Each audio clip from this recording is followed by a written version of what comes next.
नमस्कार, आप देख रहे हैं इंडिया टीवी। आपके साथ मैं हूं दीपिका यादव। नरेंद्र मोदी नागपुर जाने वाले हैं, अमित शाह कल बिहार जाने वाले हैं। कल से नवरात्र शुरू हो रहे हैं और परसों ईद है। 1 अप्रैल के बाद संसद में वक्फ संशोधन बिल आ सकता है। वक्फ बिल आने के बाद मोदी सरकार का क्या होगा? वक्फ पर नीतीश कुमार क्या करेंगे? चंद्रबाबू नायडू क्या पोजीशन लेंगे? चिराग पासवान और जयंत चौधरी क्या करेंगे? इस पर देश भर के मुसलमानों की नजरें टिकी हैं। क्या नीतीश कुमार वक्फ के मुद्दे पर पलटी मारेंगे? नायडू ने क्लियर मैसेज दे दिया है कि वक्फ पर वो सरकार को सपोर्ट नहीं करने वाले। जयंत चौधरी इशारों इशारों में बात कर रहे हैं और चिराग पासवान अपनी लाइन लगभग क्लियर कर चुके हैं। क्या ईद के बाद वक्फ बिल पर मोदी सरकार संकट में आएगी या वक्फ बिल ही संकट में आ जाएगा? हमारी इस रिपोर्ट से सब पता चलेगा। ईद के बाद नरेंद्र मोदी क्या करेंगे?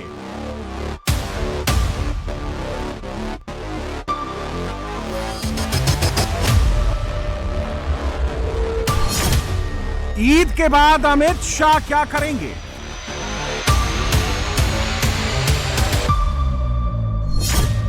ईद के बाद नीतीश होने के लिए तैयार है। ईद के बाद इसका नंबर आने वाला है। उधर मुसलमानों ने भी लाइन क्लियर कर दी है। कौम के जितने भी रहनुमा हैं, उन्होंने वक्फ अमेंडमेंट बिल पर लाइन खींच दी है। जो नेता वक्फ बिल पर सरकार का साथ देंगे, मुसलमान उनका साथ नहीं देंगे, और जो पार्टी वक्फ पर मुसलमानों का साथ देगी, आगे के चुनाव में मुसलमान उनका ख्याल जरूर रखेंगे। अगर हुकूमत ये बिल पास करती है और हुकूमत पीछे नहीं हटती, हम मुल्क के चप्पे चप्पे के अंदर, जिस तरह से दिल्ली का धरना हुआ, पटना का धरना हुआ, विजयवाड़ा के अंदर तारीखी धरना होगा। ये सिर्फ एक ट्रेलर है, अभी पिक्चर बाकी है। हम लोग मुल्क के चप्पे चप्पे के अंदर एक तारीखी एहतजाज दर्ज करवाएंगे और उससे जो सूरत हाल पूरे मुल्क में पैदा होगी, वो उसकी जिम्मेदार हुकूमत होगी, मुसलमान नहीं होगा। हम ये दुनिया को दिखा देंगे, ये हुकूमत को दिखा देंगे। अगर हमारे नाम पे आए, हम प्रोटेस्ट करने के लिए, हम उसको खिलाफ बिल को वापस लेने के लिए कहीं तक भी जा सकते हैं। इस बिल को लाकर मुसलमानों को हर ताला से, हर तरह से कमजोर करना चाहते हैं। हमारे अंदर तुम्हारी दाखिला किस तरह से होता है, हमारे अंदर गैरों की दाखिला किस तरह से होता है, हम क्वेश्चन करते हैं सेंट्रल गवर्नमेंट से। हमारा जो मामला है, क्या हम हिंदुओं के मामले में क्या दखलंदाजी दे सकता है? आज मुसलमानों के जो मस्जिदें हैं, जो आशुरखाने हैं, जो दरगाहें हैं, इस पे बीजेपी की नजर पड़ी है। ये किस लिए पड़ी है, इसका वजह समझना चाहिए। आज हिंदू भाई भी इस बात को समझना चाहिए। ये सिर्फ मुसलमानों के हर मामले में दखलंदाजी करना, मुसलमानों को इस देश के अंदर नीचे दिखाना। बीजेपी गवर्नमेंट हिंदू मुसलमानों को अलग करके, क्रिश्चियनों को अलग करके इस देश में पूरे गंदे कानून लेके आके, वो गंदे कानून मुसलमान सिर्फ अपोज करते हैं, गैर मुस्लिम कोई भी अपोज नहीं करते। गैर मुस्लिमों के दिलों में मुसलमानों के नफरत डालना ये बीजेपी गवर्नमेंट करती है।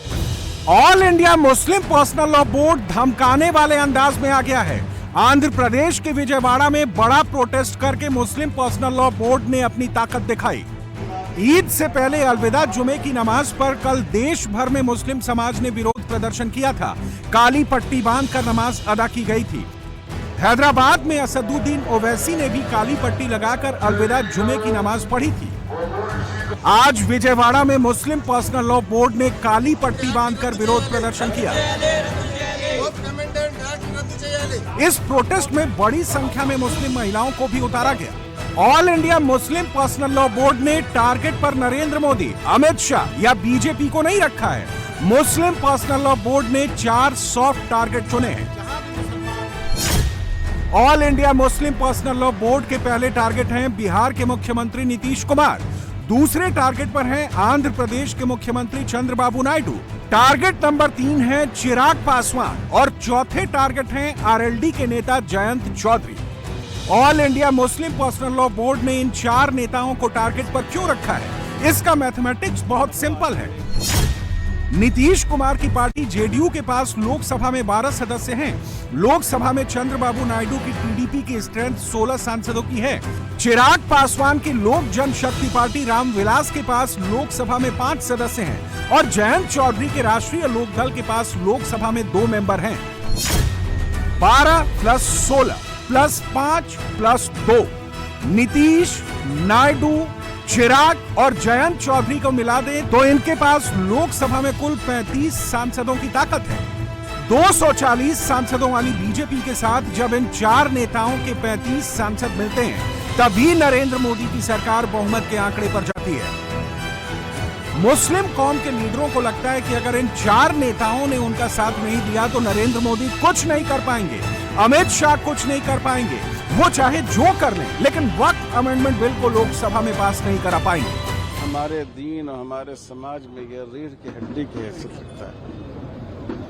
हम इस बिल को हरगिज कबूल नहीं कर सकते और जहां तक ये लड़ाई जाए, हमको ये लड़ाई लड़नी होगी और अगर तवील लड़ाई लड़नी पड़े तब भी हम उसके लिए तैयार हैं। और हमें इस मुल्क के गैर मुस्लिम भाइयों का, दूसरी अक़लियतों का, इंसाफ पसंद शहरियों का भी ताअवुन मिल रहा है और आगे भी हम उनसे इस बात की उम्मीद रखते हैं। हम आज के इस धरने के वास्ते से जनाब चंद्रबाबू नायडू और नीतीश कुमार जी से दरख्वास्त करते हैं कि हम बीजेपी के लीडरों के बारे में नहीं कहते, लेकिन आप लोगों का चेहरा एक सेकुलर चेहरा समझा जाता है। इस मुल्क में एक ऐसा चेहरा समझा जाता है जो दस्तूर के साथ चलता है। आप अपने उस चेहरे को दागदार मत कीजिए, उसको कायम रखिए और वाज़ेह तौर पर ऐलान कीजिए कि ये बिल चूँकि दस्तूर मुखालिफ है, अक़लियत मुखालिफ है, इसलिए हम इस बिल की तायद नहीं कर सकते। नीतीश कुमार टोपी पहनने से ऐतराज नहीं करते, नीतीश इफ्तार पार्टियों में जाने से भी ऐतराज नहीं करते, नीतीश कुमार को इफ्तार का खजूर खाने से भी ऐतराज नहीं है, नीतीश कुमार को मुस्लिम वोट मांगने में भी ऐतराज नहीं है। इफ्तार की दावत चंद्रबाबू नायडू भी देते हैं। 2 दिन पहले ही नायडू ने विजयवाड़ा में इफ्तार पार्टी दी थी और मंच पर आकर माइक लेकर मुसलमानों को वक्फ की संपत्ति की सुरक्षा का भी भरोसा दिया था। పేదవాళ్లతో నేను ఉండాలనేది నా జీవిత ఆశయంగా ఎంపిక చేసుకున్నా। नायडू कहते हैं कि वो प्रदेश में वक्फ संपत्तियों की हिफाजत करेंगे। बिहार में एलजेपी रामविलास के नेता चिराग पासवान भी मुसलमानों को ऐसा ही भरोसा दे रहे हैं। आरजेडी के नेता जयंत चौधरी ने तो बाकायदा ट्विटर पर लिखकर अपना इरादा जताया। संघ के मुखपत्र ऑर्गेनाइजर के एक आर्टिकल को टैग करते हुए जयंत चौधरी ने जॉर्ज ऑरवेल के उपन्यास 1984 को कोट किया और सड़क पर नमाज पढ़ने वाले मुसलमानों के प्रति यूपी पुलिस के रवैये पर तीखी टिप्पणी की। ये चारों नेता मुस्लिम पॉलिटिक्स को लेकर बीजेपी से अलग नजरिया रखते हैं, इसलिए मुस्लिम लीडर इन पर प्रेशर बढ़ा रहे हैं। मुसलमान इस पर जुबानी जमा खर्च वाला भरोसा नहीं चाहते, बल्कि नायडू, नीतीश, चिराग और जयंत चौधरी से इस बात का पक्का भरोसा चाहते हैं कि संसद में वक्फ अमेंडमेंट बिल आएगा तो ये नेता उसका विरोध करेंगे। और वक्फ गवर्नमेंट की प्रॉपर्टी नहीं, हमारे बाबा अजदाद की गाढ़े खून की कमाई की प्रॉपर्टी है, गवर्नमेंट की दी हुई नहीं है ये। और चंद्रबाबू नायडू, नीतीश कुमार, चिराग पासवान और जयंत चौधरी, याद रखो, हम कभी भी तुम्हारी इस चीज को माफ नहीं करेंगे। तुम हमारी शरीयत पर हमला जो करने की इजाजत बीजेपी को दे रहे हो, अगर ये चारों बोल दे कि बिल नहीं लाना चाहिए तो बिल नहीं आएगा, मगर तुम बीजेपी को इजाजत दे रहे हो हमारी मस्जिदों को, वक्फ को खत्म करने का, उनकी तायीद करके। चंद्रबाबू नायडू, आंध्रा के प्रॉब्लम है जानते हम, मगर ये कौन सा प्रॉब्लम आप क्रिएट कर रहे हैं? नायडू, आप भूल गए कि आपने गुजरात के राइट्स के वक्त आपने बीजेपी का साथ दिया था, वाजपेयी का। आप 10 साल इख्तिदार से दूर रहे, आज आप बीजेपी को इस नापाक हरकत करने की इजाजत दे रहे हैं। भारत का मुसलमान तुम्हें कभी माफ नहीं करेगा, ना तुमको माफ करेगा, ना नीतीश कुमार को माफ करेगा, ना चिराग पासवान को करेगा, ना जयंत चौधरी को करेगा। ये हमारी शरीयत का मसला है। नरेंद्र मोदी की पार्टी अगर लोकसभा में 400 सीटों वाली पार्टी होती तो हालात अलग होते। मोदी की पार्टी अगर 303 सीटों वाली पार्टी होती तो भी हालात दूसरे होते। मोदी की पार्टी अभी 240 सीटों वाली पार्टी है, जो अपने दम पर बहुमत से 32 सीटें कम है। All India Muslim personal law board के लोग इसे अच्छी तरह से समझ रहे हैं, इसलिए वहां चोट कर रहे हैं जहां सबसे ज्यादा इंपैक्ट पड़े। बिहार में नीतीश कुमार को इसी साल चुनाव लड़ना है। नीतीश कुमार को अपनी पॉलिटिक्स बचाए रखने के लिए मुस्लिम वोट चाहिए। सारा का सारा मुस्लिम वोट आरजेडी की तरफ चला जाए, नीतीश ये रिस्क ले ही नहीं सकते। बिहार में सड़क पर नमाज भी होती है और बिहार पुलिस बाकायदा वहां सिक्योरिटी का इंतजाम करती है। पटना में ईद से पहले अलविदा जुमा की नमाज भी सड़क पर पढ़ी गई। पटना के मुसलमानों ने काली पट्टी बांधकर नमाज पढ़ी और किसी ने विरोध नहीं किया। चुनाव से पहले नीतीश कुमार ने बिहार के 9000 कब्रिस्तानों की चारदीवारी कराने का भरोसा दिया है। नीतीश कुमार ये सब कर रहे हैं क्योंकि बिहार का 17% मुस्लिम वोट नीतीश को बहुत अट्रैक्ट करता है। बीजेपी के साथ जाने से नीतीश कुमार की सेकुलर आइडेंटिटी पर पहले से ही एक क्वेश्चन मार्क लगा है। वक्फ अमेंडमेंट बिल को लेकर दूसरा क्वेश्चन मार्क लग जाए, नीतीश ये नहीं चाहते। जेडीयू कोटे के केंद्रीय मंत्री ललन सिंह वक्फ बिल पर एक बार गलती कर चुके हैं। ललन सिंह ने पार्लियामेंट में वक्फ बिल का सपोर्ट करने वाला बयान दिया था, बाद में जेडीयू ने उनके बयान से किनारा कर लिया। अब नीतीश कुमार चुप हैं, वक्फ बिल पर कुछ बोल ही नहीं रहे। इसलिए आपकी जमीन को हथियाने की जो लोग कोशिश कर रहे हैं, वक्फ को जो लोग कंट्रोल करना चाहते हैं, कुछ अधिकारियों के हाथ में सौंपना चाहते हैं, ये हम लोगों को हरगिज़ कबूल नहीं है। हम चाहेंगे कि जो लोग आज सत्ता में हैं, उन लोगों को एहसास करना पड़ेगा कि भाई संविधान के खिलाफ अगर कोई बिल आए तो उसके खिलाफ सब लोगों को खड़ा होना होगा। लेकिन अफसोस कि कुछ दल ऐसे हैं जो सत्ता के लोभ में इस बिल का समर्थन देने का काम कर रहे हैं। पटना में पिछले 20 साल में पहली बार ऐसा हुआ कि मुसलमानों ने नीतीश कुमार की इफ्तार पार्टी का बॉयकॉट किया और इमारतें शरिया के बैनर तले धरने पर बैठ गए।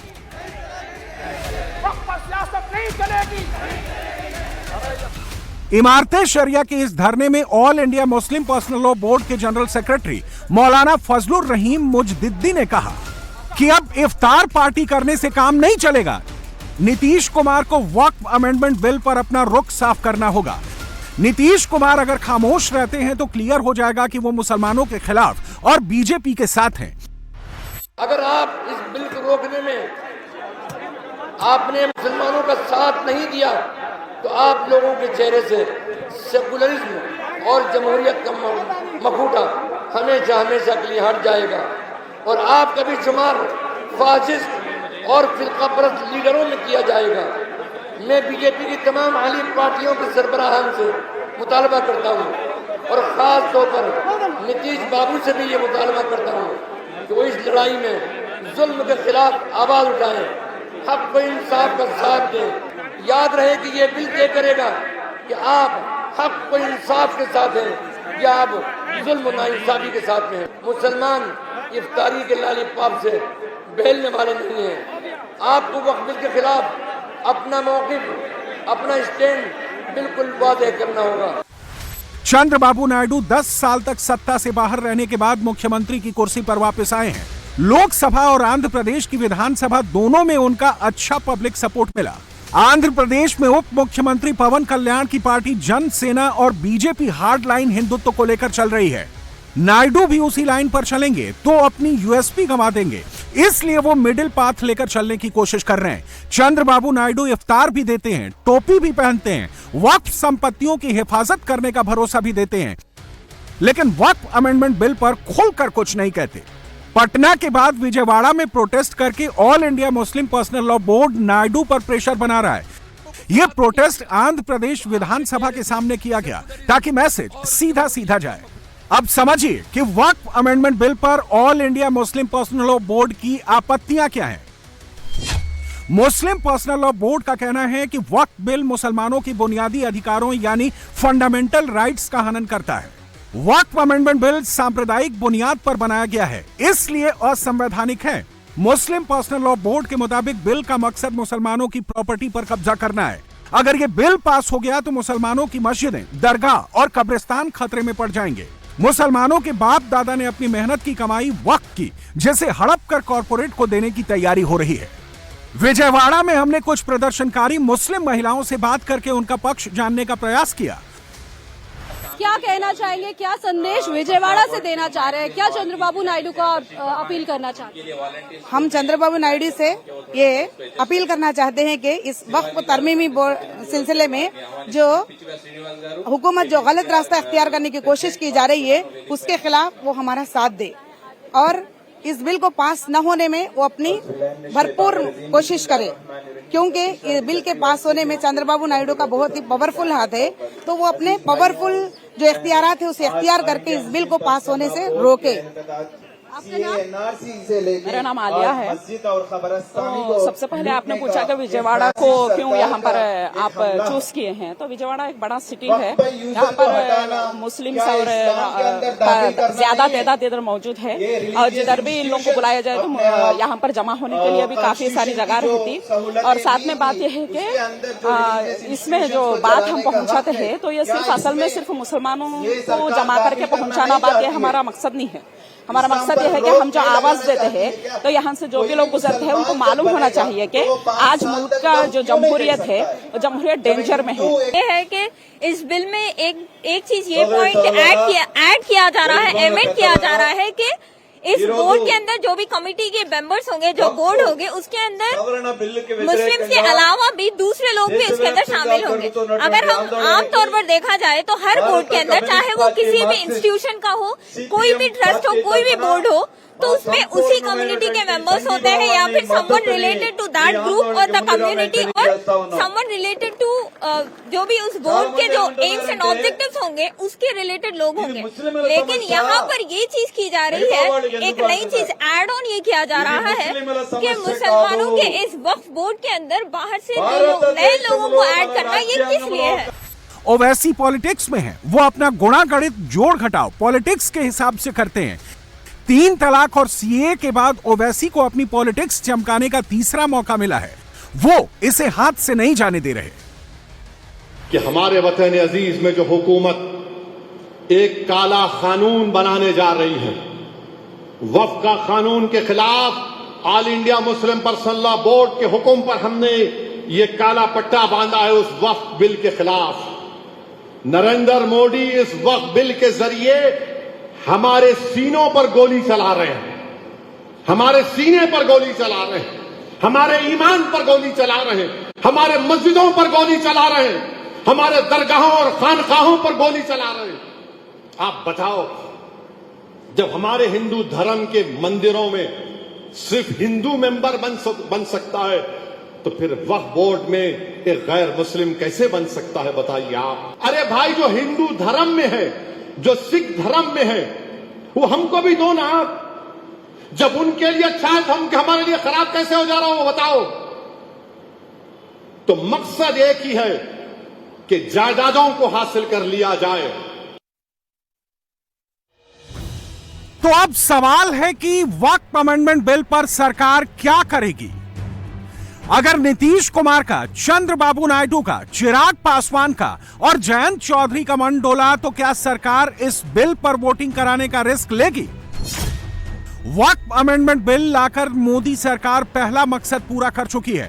वक्फ बोर्ड में होने वाली मनमानियों पर पब्लिक को अवेयर किया जा चुका है। वक्फ पर हिंदुओं को जितना समझाना था वो समझा दिया गया है। वक्फ पर जेपीसी की कानूनी प्रक्रिया भी पूरी कर ली गई है। इतना सब कुछ करने के बाद सरकार चाहेगी कि वक्फ अमेंडमेंट बिल पास करा लिया जाए, जैसे 3 तलाक बिल पास करा लिया गया था, सीए कानून बना दिया गया, वैसे ही ये बिल भी पास करा लिया जाए। लेकिन नंबर्स रोकते हैं। मोदी 3.0 सरकार पहले की 2 सरकारों से अलग है। नीतीश, नायडू, चिराग, ये फैक्टर 3.0 सरकार की हकीकत है, इनका ख्याल रखना ही पड़ेगा। तो क्या वक्फ बिल पर सरकार अपने कदम पीछे खींचेगी? नहीं, सरकार कदम पीछे नहीं खींचेगी, लेकिन वो सही वक्त आने का इंतजार करेगी।